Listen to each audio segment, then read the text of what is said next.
How do you see Julio fitting in with A.J. Brown and Derrick Henry once he gets to Tennessee? Well, I mean, that's a great question. That's the question, right? Like, they're building talent within their roster. The question is how that talent sort of comes together. And there are questions. I've spoken to people in Tennessee about how exactly Julio fits in when you have A.J. doing a pretty successful job in that number one spot. Will Julio embrace the idea of going across the middle and having to hit safeties, something that he hasn't necessarily done that often? The Titans said they believe that he'll be willing to do some blocking. We'll find out. Like, this is a guy who gets injured pretty easily with some different tweaks. I'm not saying he's not a tough player, but he does have to deal with different tweaks. He doesn't practice that much. And then how does that impact Derrick Henry? Quite frankly, I think that they will continue to use Derrick Henry exactly as they do. The bigger question, of course, is how AJ and Julio complement each other as opposed to potentially taking production away from one or the other. Darlington not only looks great, but he's on the all ESPN at-home set that he's got set up there. That's a doozy behind you there, Jeff. Fantastic look.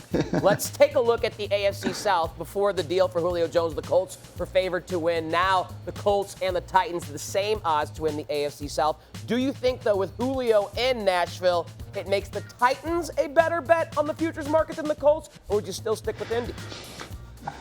So I personally, look, Vegas is always right, but I personally go for the Titans anyway. I have too many questions about Carson Wentz in Indianapolis to just hand the division to them at this point. I understand that they have been building, but I want to see it. And Wentz, quite frankly, in my opinion, has done enough over the past few years in Philly to show that. So for me, the Titans have shown it in times of clutch moments, especially toward the end of the regular season. So I think that they're still the favorite to win that division, and really, other than the Bills, the best to really compete man for man against the Chiefs in the AFC. So I'm bullish.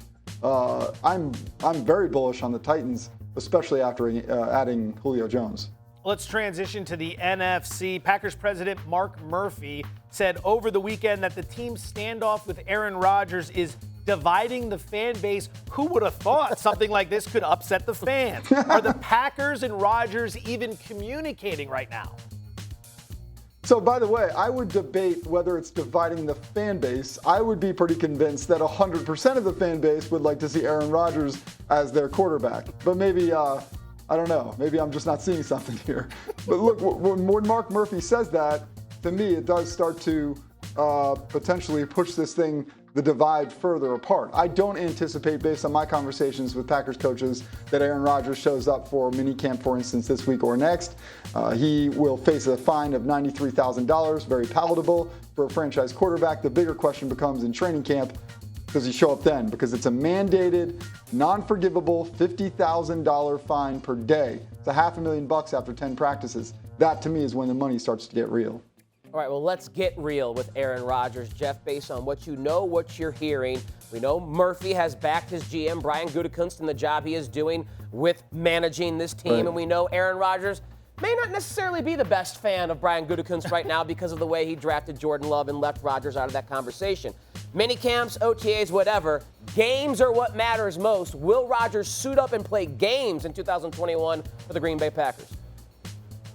Well, look, Brian Gutekunst is not the only one that Aaron Rodgers has issue with. It is also Mark Murphy. So it is essentially sort of the front office management. And the only way to alleviate some of these concerns, from my understanding, and this is not directly from Aaron Rodgers' mouth, but talking to people who are pretty in the know about this kind of stuff, they're saying, like, it's got to be about a contract. And it's got to be about giving him the type of contract that not only fulfills his needs for this season while he's with the Packers, but with this mindset that they clearly don't see him in their future plans. So build a contract that will be something that he can take with him to another team in the future.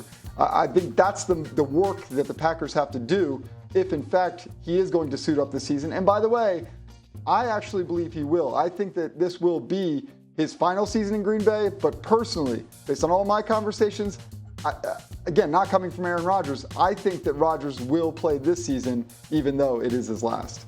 Always a real treat to increase the level of class and sophistication on this show because a guy like Jeff Darlington appears on it. You like this? I see this tractor in the background doing some work in the neighborhood. Oh, look at that. That really adds to the live shot as well. Look at that. I was going to say, I'm sitting there hating on that background, and you know what? I hope it's loud, and I hope it disrupts you.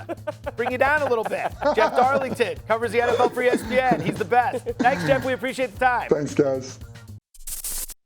Thanks for watching ESPN on YouTube. For live streaming sports and premium content, subscribe to ESPN+.